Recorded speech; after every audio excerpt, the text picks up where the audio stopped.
But now, time for Andrew. From as I was saying, Shift is a partner of this series, and has been throughout the year.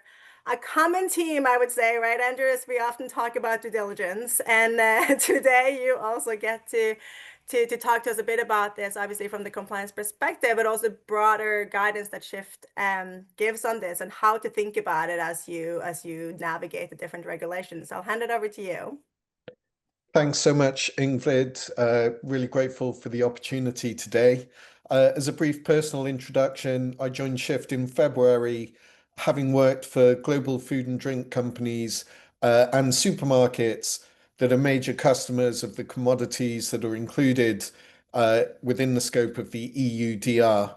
And therefore kind of taking a little bit of that perspective of how they're seeing this, of the way in which they look at the EUDR and of due diligence, both specific to the regulation, but more broadly. And we're in a context where so much is going on, both from a regulatory and a broader context about how companies think about their due diligence and their environmental and social obligations.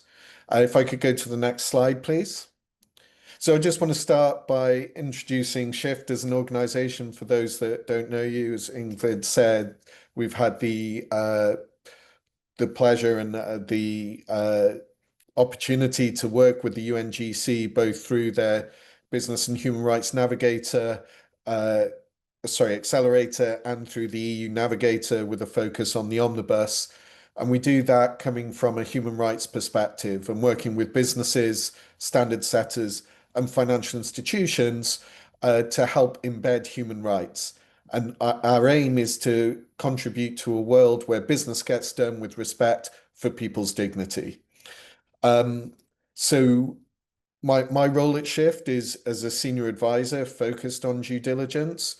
Done a lot of work around the CSDDD and on the omnibus right now, but also working with businesses on that intersection between human rights and their environmental targets, whether it's on whether it's on deforestation, whether it's on climate change or other aspects of those targets and strategies that exist.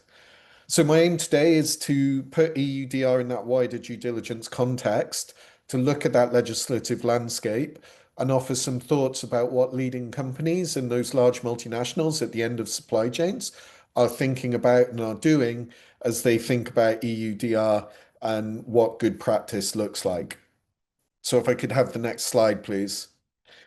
Hopefully this is familiar to many of you as the basis for due diligence, and it comes from the UN Guiding Principles and sets out an approach to due diligence that has also been adopted by the OECD and provides the basis for which companies can look at both social and environmental good practice.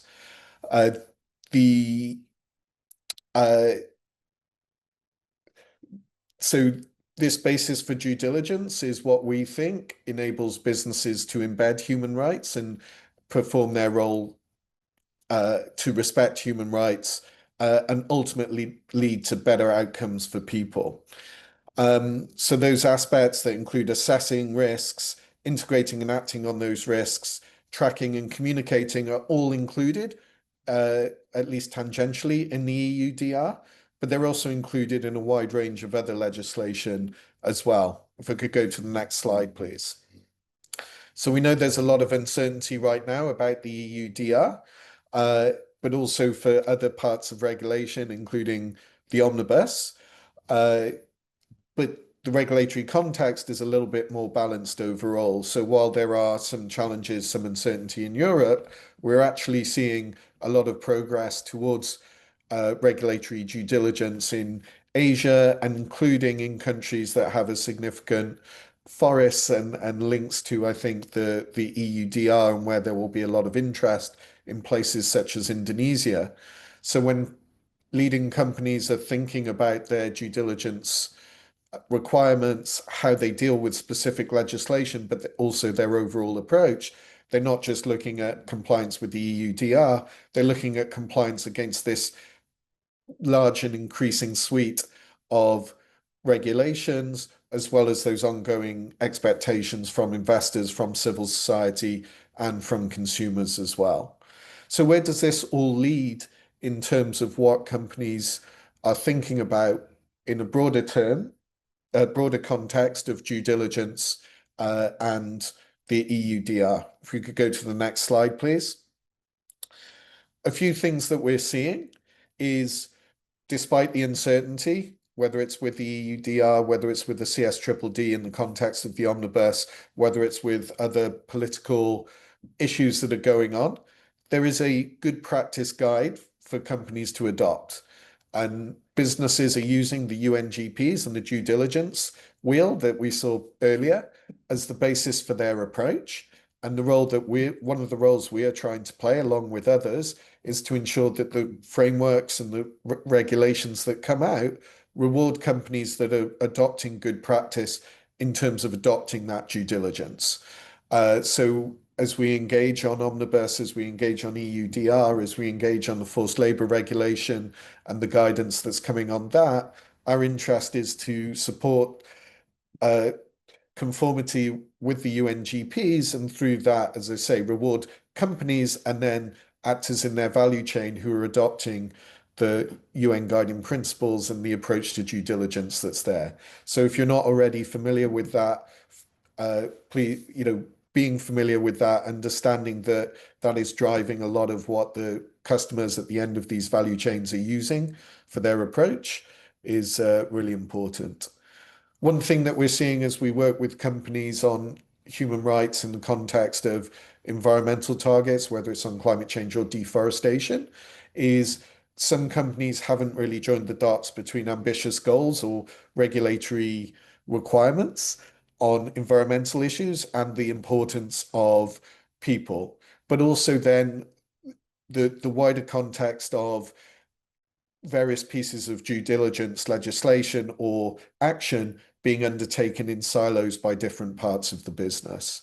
So being able to join up your compliance folks with your public affairs folks, with your sustainability folks, with your procurement folks, but also with business leaders and with colleagues and both in your business and in your value chain that are geographically spread and have different perspectives. Companies that are doing that are seeing a much greater opportunity for coordination, for integration, and for a better approach to deal with both the regulatory requirements and the opportunities that come from doing good due diligence. And then finally, the idea that the EUDR is heavily focused, obviously, on the environmental impacts. There is some reference to human rights there, but as you look at it from a compliance perspective, knowing so much that human rights issues are often found where deforestation is challenging, bringing those together and bringing the approach of having human rights colleagues and environmental colleagues side by side and starting with a joint approach is leading to much more coherent, much more effective impacts, both for people on the ground and in terms of managing these issues internally. So I'll stop there. Thank you. Thank you so much, Andrew, and for sharing this very practically, also through Shift, as we know, and Andrew was saying, and also a collaboration with them. We have lots of guidance that anyone here is welcome to dig into, that we can continue to share and get Andrew's perspective throughout.